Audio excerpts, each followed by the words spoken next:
ఎవరైనా business startup మొదలు పెట్టాలి అనుకుంటే దానికి ఉండాల్సిన రూల్స్ రెగ్యులేషన్స్ ఫండమెంటల్స్ ఏంటనే దానికి డౌట్ ఉంది.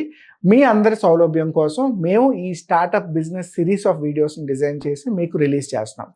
ఈరోజు అటువంటి బిజినెస్ సిరీస్లో మనం డిస్కస్ చేయబోతున్న టాపిక్ మనకి ఇండియాలో ఉన్న డిఫరెంట్ బిజినెస్ రిజిస్ట్రేషన్స్ ఏంటి, ఆ బిజినెస్ని ఎలా రిజిస్టర్ చేసుకోవాలి, వాటి వల్ల మార్కెట్లో మనకుండే అడ్వాంటేజెస్ డిసడ్వాంటేజెస్ ఏంటి, ఈ విషయాలన్నీ కూడా ఈ వీడియోలో మనం డిస్కస్ చేద్దాం. అయితే before going to the point, చాలామందికి కొంచెం చావు తెలివితేటలు ఉంటాయి.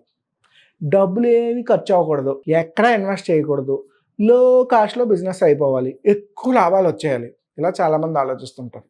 ఇది 100% తప్పు. ఆశకి అత్యాశకి దురాశకి ఇవన్నీ మీనింగ్స్ అనమాట. బిజినెస్ చేయాలనుకోవడం ఓకే, రూపాయి కూడా పెట్టుబడి పెట్టను, కోట్లు సంపాదించేస్తాం. టెక్నికల్లీ ఆలోచించండి ఎలా అవుతుందో. ఈ పాయింట్ ఎందుకు చెప్తున్నానంటే, ఈ బిజినెస్ రిజిస్ట్రేషన్ దగ్గర చాలామంది వెనకడుగేస్తారు. అయ్యో, రిజిస్ట్రేషన్కి ఇన్ని డబ్బులు పెట్టాలా, ఫ్రీగా చేసేయకూడదా, మన రిజిస్ట్రేషన్ లేకుండా వ్యాపారం చేయకూడదా అని అడుగుతారు.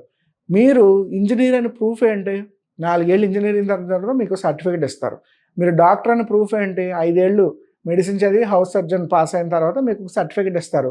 That means you are eligible to practice physician as a doctor, or you are eligible to do a job or business as an engineer. ఒక చార్టెడ్ అకౌంటెంట్ చదివినా ఏం చదివినా మీకు సర్టిఫికేట్ ఇస్తారు కదా. మరి ఇన్నిటికి మీకు ఎడ్యుకేషన్ సర్టిఫికేట్ కావాలి. ఆన్లైన్లో చిన్న డిజిటల్ మార్కెటింగ్ కోర్స్ జాయిన్ అయితే దానికి సర్టిఫికేట్ అడిగేస్తారే 500కి 1000 రూపాయలకి.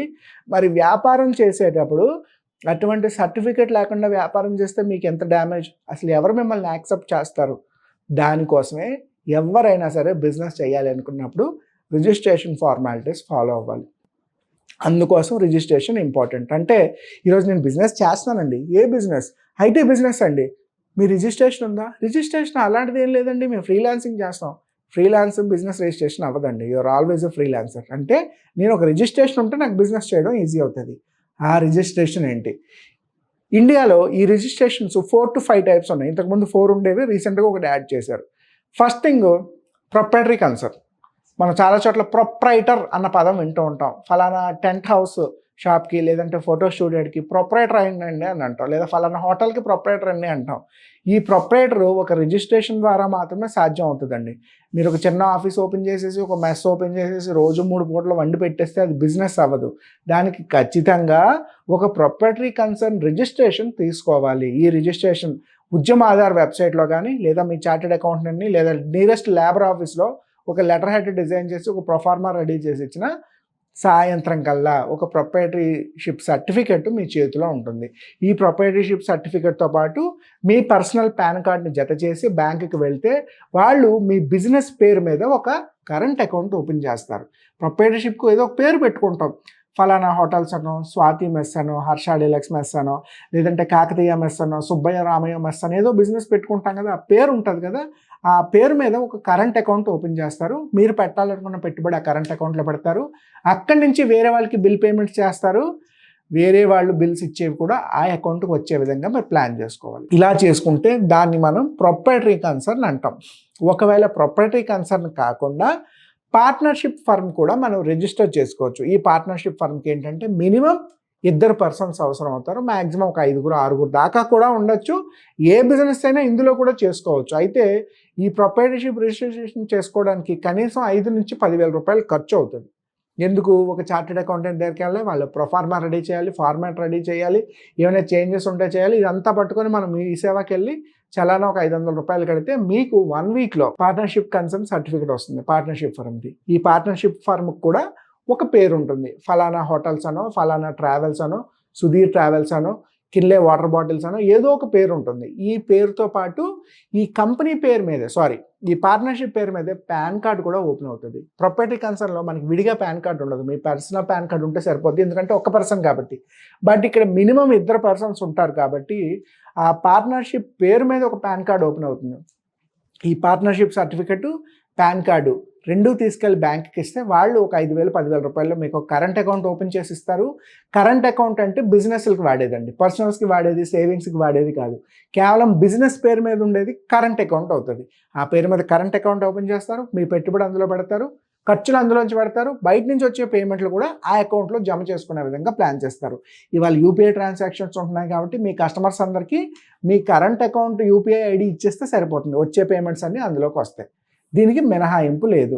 అయితే ఈ లిమిటెడ్ లయబిలిటీకి పార్ట్నర్షిప్ ఫర్మ్కి కొన్ని రిస్ట్రిక్షన్స్ ఉన్నాయి. ఇవి స్టేట్ వైజ్ మాత్రమే కొంచెం యాక్సెస్ బాగుంటాయి. ఒక స్టేట్లో రిజిస్టర్ చేసుకుని వేరే స్టేట్లో బిజినెస్ చేయాలంటే చిన్న చిన్న ఆబ్లిగేషన్స్ ఉన్నాయి. సో అందుకే నేషనల్ లెవెల్లో బిజినెస్ చేసే వాళ్ళు ప్రాపర్టీలో కానీ పార్ట్నర్షిప్లో కానీ ఉండరు. ఇప్పుడు మూడోది చూద్దాం, which is called LLP, limited liable partnership. ఇందులో మినిమం 2 డైరెక్టర్స్ ఉంటారు, మ్యాక్సిమం ఒక 5-6 దాకా కూడా ఉండొచ్చు. మీరు ఏదైనా బిజినెస్ చేస్తే, సపోజ్ ప్రియా కన్స్ట్రక్షన్స్ అన్న బిజినెస్ చేద్దాం అనుకోండి, మీరు ఎల్ఎల్పి అప్లై చేసుకుంటే ప్రియా కన్స్ట్రక్షన్స్ ఎల్ఎల్పి అన్న పేరు వస్తుంది. లేదు Rajiv consultancy LLP, Rajiv personal development training LLP, అలా ప్రతి పేరుకి లాస్ట్లో ఎల్ఎల్పి వస్తుంది. దీనికి కూడా ఒక చార్టెడ్ అకౌంటెంట్ అవసరంతో కనీసం 10 నుంచి 15 వేల రూపాయలు ఖర్చు అవుతుంది. ఒక 1 మంత్ టైం పడుతుంది. అయితే మినిస్ట్రీ ఆఫ్ కార్పొరేట్ అఫైర్స్ వెబ్సైట్లో పేరుని రిజిస్టర్ చేస్తారంటే నేషనల్ వైజ్ ఎవరైనా సరే ఈ పేరుతో వేరే వాళ్ళు వ్యాపారం చేయడానికి అవకాశం లేకుండా ఉంటుంది. మీ పేరుతో ఆల్రెడీ ఒక ఎల్ఎల్పి వచ్చేస్తుంది, అదే పేరుతో వేరే వాళ్ళకి ఎల్ఎల్పి ఇవ్వరు. బట్ ప్రొపరేటరీలోని పార్ట్నర్షిప్లోని ఒకే పేరుతో ఎన్ని ఫర్మ్లు ఎన్ని కన్సర్న్స్ అయినా ఓపెన్ చేసుకోవచ్చు, ఆ ప్రాబ్లం ఉండదు. బట్ ఎల్ఎల్పిలో అలా పాసిబుల్ కాదు. దీనికి కూడా కరెంట్ అకౌంట్ ఉంటుంది. ఎల్ఎల్పి పేరు మీదే ప్రియా కన్స్ట్రక్షన్స్ ఎల్ఎల్పి అని పాన్ కార్డ్ ఓపెన్ అవుతుంది. తద్వారా మీ బిజినెస్ని ఎక్స్పాన్షన్ చేసుకోవచ్చు. Fourth thing is private limited company. చాలామంది మాది కంపెనీ అండి అంటూ ఉంటారు. ప్రతిదీ కంపెనీ అవ్వదు. In case if you are registering a private limited then only it is a company. ఎందుకు అంటే మినిమం 2 పర్సన్స్ అవసరం అవుతారు, maximum 7 members. AOA MOA chartered accountant ద్వారా రిజిస్టర్ చేస్తారు, మినిస్ట్రీ ఆఫ్ కార్పొరేట్ అఫైర్స్లో అప్డేట్ అవుతుంది. అండ్ అక్రాస్ ఇండియా మీకు ఇచ్చిన పేరు వేరే వాళ్ళకి ఇవ్వరు. మాది దునీష్ టెక్నాలజీస్ ప్రైవేట్ లిమిటెడ్, ఈ పేరుని మేము మాత్రమే ఉపయోగిస్తాం. లేదు ఇంకొక software technologies private limited, Arun software technologies private limited అని ఎవరైనా రిజిస్టర్ చేసుకున్నారనుకోండి, ఆ పేరుతో వేరే కంపెనీ ఓపెన్ అవ్వదు. లేదు రసపూర్ణ ఫుడ్స్ ప్రైవేట్ లిమిటెడ్ అని ఒక ఫుడ్ బేస్డ్ బిజినెస్ ఎవరైనా స్టార్ట్ చేశారనుకోండి, ఆ పేరు వాళ్ళకే ఉంటుంది, మళ్ళీ ఇంకొకరికి ఆ పేరు ఇవ్వరు. ఈ అడ్వాంటేజ్ ఎల్ఎల్పిలోని ప్రైవేట్ లిమిటెడ్ కంపెనీలోనే ఉంటుంది. అందుకే చాలామంది వీటిని ఓపెన్ చేసుకుంటారు. అండ్ రెండో అడ్వాంటేజ్ ఏంటంటేనండి, అక్రాస్ ఇండియా ఎక్కడైనా మీరు బిజినెస్ చేయొచ్చు. మూడవది, ఏ ఇండివిజువల్ ఇన్వెస్టర్ దగ్గర నుంచి అయినా, ఏ పర్సనల్ ఇన్వెస్ట్మెంట్స్ అయినా, ఏ ఏంజల్ ఇన్వెస్ట్మెంట్స్ అయినా ఇందులోకి తీసుకోవచ్చు. అంటే ఇన్వెస్ట్మెంట్ రైజ్ చేయడానికి ఎక్కువ అవకాశం ఎల్ఎల్పి పార్ట్నర్షిప్ ప్రాపర్టీ కన్నా ప్రైవేట్ లిమిటెడ్లో ఎక్కువ ఆపర్చునిటీ ఉంటుంది. లేదు మీకు కంపెనీ నచ్చింది, మీరు ఫుడ్ బిజినెస్ చేస్తున్నారు, సిమిలర్ స్ట్రీమ్లోనే ఇంకొకటి ఎవడో బిజినెస్ చేస్తున్నారు, అది మీకు నచ్చింది, ఆ కంపెనీని మీరు మీ కంపెనీలో కలిపేసుకోవచ్చు, లేదా వాళ్ళని కొనేయచ్చు కూడా. ఈ అడ్వాంటేజ్ కూడా ప్రైవేట్ లిమిటెడ్కి ఉంటుంది. అండ్ మోర్ ఓవర్, ఈరోజు మీరు ఒక ప్రాపర్టీ కన్సర్న్ లేదా పార్ట్నర్షిప్ ఫర్మ్ ఓపెన్ చేస్తే ఎవ్రీ ఇయర్ ఒక 50 లక్షల కోటి రూపాయలు టర్న్ ఓవర్ చేశారు, ఒక 5 ఏళ్ళు వేసరికి 5 కోట్లు టర్న్ ఓవర్ చేశారు అనుకుందాం. ఇప్పుడు ఈ 5 కోట్ల రూపాయల పోర్ట్ఫోలియో ఉన్న మీ బిజినెస్ని వేరే వాళ్ళకి అమ్ముదాము అంటే ఎవరు కొనరు, మొత్తం స్క్రాప్, జీరో అయిపోతుంది. మీరు అప్పుడు ప్రైవేట్ లిమిటెడ్ ఓపెన్ చేస్తే మళ్ళీ అది ఫ్రెష్గానే ఓపెన్ అవుతుంది. ఎందుకంటే చాలామందికి ఉన్న అతి తెలివి ఏంటి అంటే, నేను 3 ఏళ్ళు 4 ఏళ్ళు రన్ చేసిన తర్వాత అప్పుడు ప్రైవేట్ లిమిటెడ్ ఓపెన్ చేస్తాను, అప్పుడు అది ఫ్రెష్గానే ఓపెన్ అవుతుంది. మీరు ఇప్పటివరకు చేసిన బిజినెస్ ఏది దానికి క్యారీ ఫార్వర్డ్ అవ్వదు. ఇక్కడతో ఇది క్లోజ్ అయిపోయి కొత్తది మాత్రమే ఓపెన్ అవుతుంది. బట్ ఈరోజు మీరు ఒక ప్రైవేట్ లిమిటెడ్ కంపెనీ ఓపెన్ చేసి ఎవ్రీ ఇయర్ ఏ బిజినెస్ చేయలేకపోయినా, నిల్ రిటర్న్స్ చేసిన, పోనీ 5 లక్షలు 10 లక్షలు వ్యాపారం చేసిన, ఒక 5 ఏళ్ళు అయ్యేసరికి కంపెనీ వాల్యూ పెరుగుతుంది. జస్ట్ బార్న్ బేబీ లాగా మనిషి పెరుగుతున్న కొద్దీ మనిషికి ఎలా వాల్యూ పెరుగుతుందో, గోల్డ్ కొన్నప్పుడు గోల్డ్కి వాల్యూ ఎలా పెరుగుతుందో, ప్రైవేట్ లిమిటెడ్ కంపెనీకి కూడా వేరే వాళ్ళకి అమ్ముకోవాలి అంటే ఆ రోజుకున్న వాల్యూ ప్రకారం మార్కెట్లో మనం దాన్ని అమ్ముకోవచ్చు. అండ్ కంపెనీకి వాల్యూషన్ వేస్తారండి. ప్రాపర్టీషిప్ కన్సర్న్కి పార్ట్నర్షిప్ ఫర్మ్కి వాల్యుయేషన్ ఉండదు. మీరు 100 కోట్లు టర్న్ ఓవర్ చేసినా వాల్యుయేషన్ ఉండదు. But private limited company every year 5 lakhs 10 lakhs turn over చేసినా దానికి వాల్యుయేషన్ ఉంటుంది. వేరే వాళ్ళకి అమ్మచ్చు, వేరే వాళ్ళది మనం కొనొచ్చు, ఇద్దరు కలిపి కూడా వ్యాపారం చేయొచ్చు. ఈ అడ్వాంటేజెస్ అన్నీ ప్రైవేట్ లిమిటెడ్కి ఉన్నాయి. అండ్ ఈరోజు మనం చూస్తున్న చాలా మట్టుకి పబ్లిక్ లిమిటెడ్ కంపెనీలు, ఐపీఓలు ఖచ్చితంగా ప్రైవేట్ లిమిటెడ్ అయిన తర్వాతనే అక్కడికి వెళ్తాయి. మీరు పార్ట్నర్షిప్ కన్సర్న్ తీసుకెళ్ళి ఐపీఓ చేస్తానంటే ఎవడు ఇవ్వడం మీకు ఐపీఓ. ప్రొపరేటరీ కన్సర్న్ తీసుకెళ్ళి ఐపీఓ చేస్తాను, నాకు స్టాక్ మార్కెట్లో సెబీలో రిజిస్టర్ అవుతానంటే ఎవడు అలౌ చేయడు. It should be private limited company. అంటే మీరు రేపు నేషనల్ లెవెల్లో, పాన్ ఇండియా లెవెల్లో బిజినెస్ చేద్దాం అనుకుంటే అది కేవలం ఎల్ఎల్పీలకి, ప్రైవేట్ లిమిటెడ్లకి మాత్రమే పాసిబిలిటీ ఉంది, ఈ రెండిట్లకి లేదు. సో మీది లాంగ్ రన్ బిజినెస్ అనుకోండి, ప్రైవేట్ లిమిటెడ్కి వెళ్ళండి.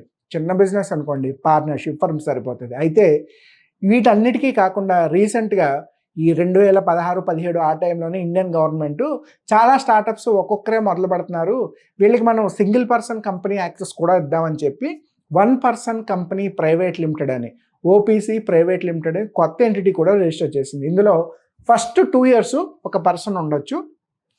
నిజానికి సెకండ్ పార్ట్నర్ అవసరం లేదు, మనకి ప్రైవేట్ లిమిటెడ్లో 2 పార్ట్నర్స్ అవసరం, బట్ ఓపీసీలో 2 పార్ట్నర్స్ అవసరం లేదు, ఒకే ఒక పార్ట్నర్ సరిపోతాడు.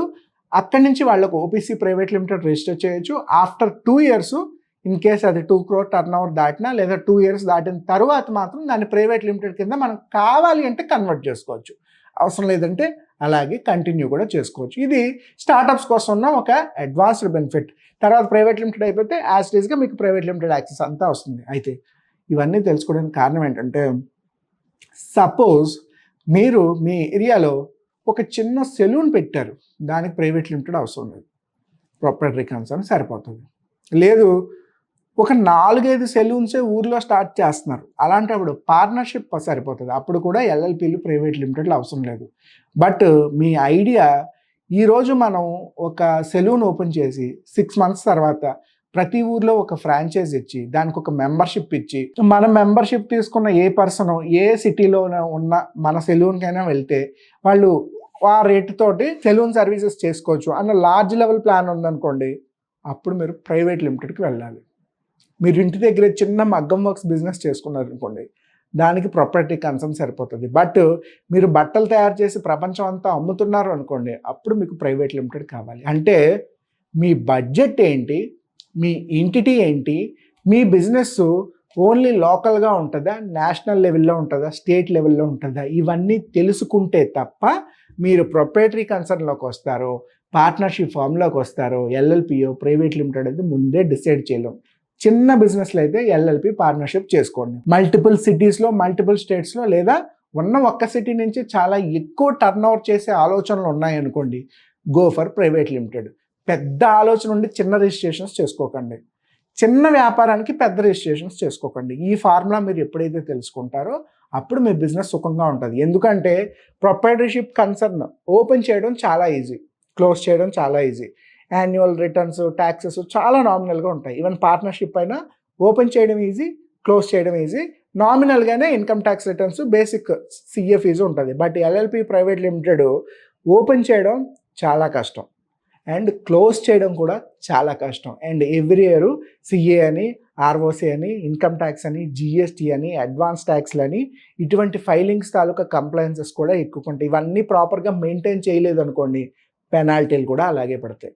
ఈ విషయాలు జాగ్రత్తగా తెలుసుకొని మీరు ప్రొపరేటరీ కన్సర్న్లోకి వస్తారా, పార్ట్నర్షిప్ ఫామ్లోకి వస్తారా, ఎల్ఎల్పియా, ప్రైవేట్ లిమిటెడ్ ఆలోచించుకోండి. ఇంకా లేదనుకుంటే ఓపీసీ గురించి కూడా ఆలోచించండి, తప్పేమీ లేదు. సో ఈ రకంగా మీ బిజినెస్ని రిజిస్టర్ చేసుకోండి. ఈ రిజిస్ట్రేషన్లో మీకు ఏ డౌట్స్ ఉన్నా, ఇన్ఫర్మేషన్ కావాలన్నా కాంటాక్ట్ us.